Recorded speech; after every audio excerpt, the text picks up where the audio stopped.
شايف كل اللي عليك هتعمل كده، هتلاقي الكوتش بتاعك رجع جديد، وهتجيب الفرشه بتاعته، وكل اللي هتعمله هتدعك الكوتش بتاعك زي ما انت شايف كده قدام حضرتك دقيقه واحده بس، وتسيبه على الكوتش كده 5 دقايق، هتلاقيه بقى عباره عن ميه، وتجيب قماشه وتقوم ملمع كده وماسح. بص كده والله الكوتش بقى جديد، الكوتش بقى زيرو كانه لسه جاي من على العربيه. مستنيينكم ببقيه الفيديو. بيتغسل ازاي؟ هتجيب الفلتر بتاعك بالشكل ده كده، وكل اللي هتعمله هتنزل عليه الصابون بالشكل ده، تمام؟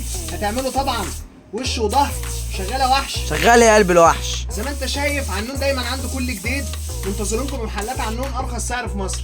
زي ما انت شايف هتسيبها حوالي 5 دقايق 10 دقايق بالكتير، هتلاقي الصابون ده كله نزل وبقى ميه، وهينضف لك الفلتر كأن تكييف لسه جاي. استنونا. وبرده الفوم المعجزه يا جماعه زي ما قلنا لكم هنستخدمه كمان اللي احنا ننضف فيه فرش العربيه، وننضف فيه كمان العربيه من فوق، وممكن ننضف فيه كمان جنوب العربيه، وننضف طابلوه العربيه. زي ما انتم شايفين قدامك الكرسي بتاع العربيه بالشكل ده كده، تمام؟ هتجيبه وتجيب الفرشه بتاعتنا اللي اسمها الفرشه الذكيه، الفرشه السحريه، وهتعمل بس كده هتلاقي الوساخه في ثانيه راحت. عندك السقف بتاع العربيه فيه وساخه من الاطفال او فيه وساخه من اي حاجه، طبعا انتوا عارفين ان الايام دي الناس كلها بتستخدم حاجات. زي ما انتم شايفين هنجيب الفوم بتاعنا وهنرجه رجتين كده، وهنستخدمه في السقف زي ما انتم شايفين بالشكل ده كده، وبرضه هنجيب الفرشه السحريه وندعك دعكتين، هتلاقي السقف عندك بقى مرايه. وكمان اخر حاجه هنستخدم بيها الفوم السحري، هنجيب الطابلوه بتاعنا زي ما انتم شايفين قدام حضراتكم اهوت، تمام؟ الطابلوه بتاع العربيه كله اهو قدام حضراتكم زي ما انتم شايفين، وهنجيب قطعه منديل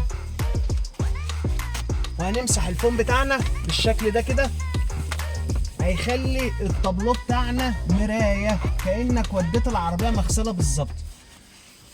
هتسيبه على الطابلوه حوالي يعني 5 دقايق بالظبط، وبعد كده تجيب قماشه تمسح بيها شويه الميه اللي هتتبقى. ومستنيينكم في محلات عنون، لو انت ناوي على الجنون يبقى في محلات عنون. سلام.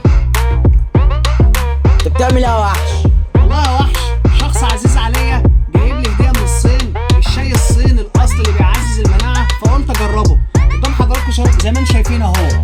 طب وفين عروض العتاوله؟ عروض العتاوله هنعملها لك دلوقتي حالا، خلص كوبايه الشاي ده على السريع ونعملها لك، ولا اقول لك تعالى يلا بينا.